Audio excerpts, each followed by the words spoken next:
Hey guys, it's Rachel here, and today I have a very exciting video for you. Today is my first day as a Top 5 Wednesdayer.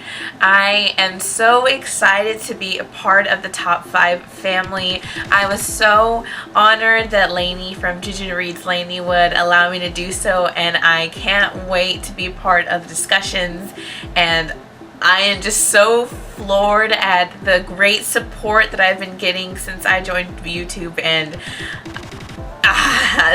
thank you. So today's topic is top 5 villains. This is exciting. This is exciting stuff, you guys, because I love villains. I love bad guys. That's the thing, bad guys. And I'm so excited to be able to share with you some of my favorite villains. And these books that I've chosen for this in particular may not be books that are like, because you know you're going to get your obviouses, your Voldemorts, duh. You're going to get those. But I think that I've chosen some books that may be a little bit, not necessarily different, but that I don't see talked about very often. I know one of these books specifically I have never seen talked about other than whenever I mention it in one video, but other than that I'm so excited to share with you guys my top 5 villains, and so let's go ahead and get started. So at number 5 is going to be House Master Vaughn from the Chemical Gardens trilogy. This guy is terrifying. When I was reading this story and thinking about it, I just thought to myself, this guy is twisted. He really is. And it's so funny because at some point in the trilogy, you actually start to feel bad for him in a sense.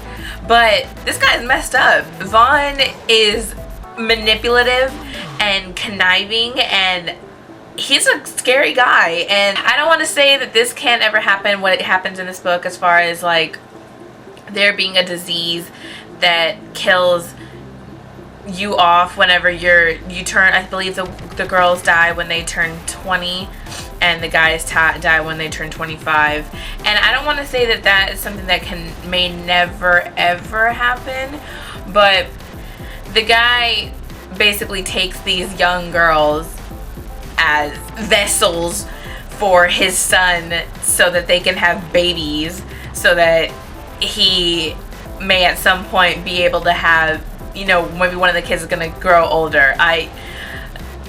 It's messed up. Vaughn is a messed up guy. I think the first book was the best book of the trilogy, and Vaughn's a messed up guy. At number 4, we have D'Albert from Dark Triumph.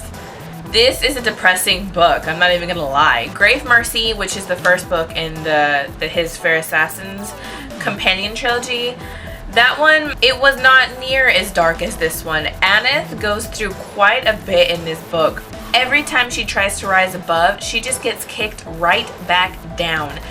D'Albert in this story is an evil guy. He cares about nothing but himself and have complete control. He does not care who he kills. He does not care who he hurts. He is evil. And every time I got to D'Albert in this story, I cringed because this guy is messed up. And if you haven't read this series or started to read it, I really recommend it. It's really good, but like I said, D'Albert is a messed up guy. At number 3, we have the Governor from The Walking Dead. The Governor, man, he is messed up. I can't formulate words for how messed up the Governor is. He is so self-righteous, so self-indulgent, so full of himself. He's so vindictive, and he can't have anything else be better than him. He has to be the best. He has to feel like the hero. He is so sick. These are the books, though. There's a Robert Kirkman and Jay Bonansinga. They wrote 3 books, well, a series of books revolving specifically around the Governor. Then, of course, there's the graphic novels that have the Governor, and then the TV show. The Governor in the graphic novels, he's pretty intense. But you know, the graphic novels are really, really, really intense and super graphic, like a graphic novel should be, I guess. But the Governor, he's a messed up guy, and every time I think about the Governor and some of the things that he does, I think to myself, how can people be so trusting? The Governor is the type of character that he rose to power and blinded people. People were so blind to his actual motives. All they cared about was the fact that there is this guy now, and he's going to help us out, and we should trust him. And the Governor fed off that, and he has issues, man. He has issues, and he's a creepy guy. And yeah, the Governor, number 3. Number 2, the King from Crown of Midnight.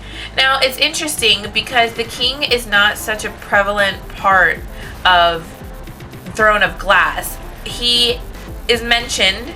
Selena mentions him as being someone that she's absolutely terrified of, and she even talks about his sword. But in Crown of Midnight, the King plays a bigger role, and you get to see more of just how evil he is. Some of the things that he does in this book. Again, the King is not a very big part of Crown of Midnight. He does not have very many parts himself.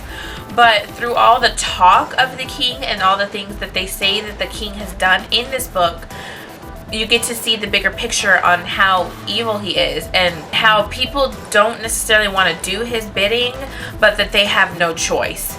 And I enjoyed this book immensely. I loved Crown of Midnight, and I am really, really interested to see where it continues as far as the series goes, and see really the fullness of how evil the King really is. And number 1, and the book that I mentioned that I have not seen talked about before other than when I mentioned it, is going to be Charles Manx from Nosferatu, or NOS4A2, by Joe Hill. Okay, I cannot mention Charles Manx without explaining kind of what the story about. Well, it starts out with a girl named Victoria. Now, Vic, she has a knack for finding things that people have lost. She gets on her bicycle and she rides and rides and rides, and somehow she goes into this like portal of sorts and finds things that people have lost and returns it to them. Well, one day she ends up at Manx's home in Christmasland, and she barely escapes with her life. She is in fact the only person that has ever escaped from Manx, and from there it is pretty much Manx trying to find her. This book is messed up, man. It's chunky. It's almost 700 pages, and Manx is twisted, very, very twisted. The funny thing about the name Nosferatu is that it's actually translated to vampire, and he's not a vampire in the sense of like, I'm gonna suck your blood type stuff. He is obsessed with finding his youth, and he does this through taking children for rides in his car. He is sick. He basically has somebody does his handiwork for him in a sense, and goes and murders the parents or kidnaps these children from their parents that they don't feel that these parents are doing enough for these children, and takes these children and sucks the life out of them. And you see different scenes in here where these children have like razors for teeth, and it's creepy. In fact, I was reading one particular scene one day. I was sitting on the couch reading a particular scene, and in this scene, I get to the words, I scream, you scream, we all scream for ice cream. As I started that line, I am not even kidding you, the ice cream man went down the street and the song played as I was reading that, and I literally threw the book down. I freaked out because I was like, oh my god, is this real life? It was horrific.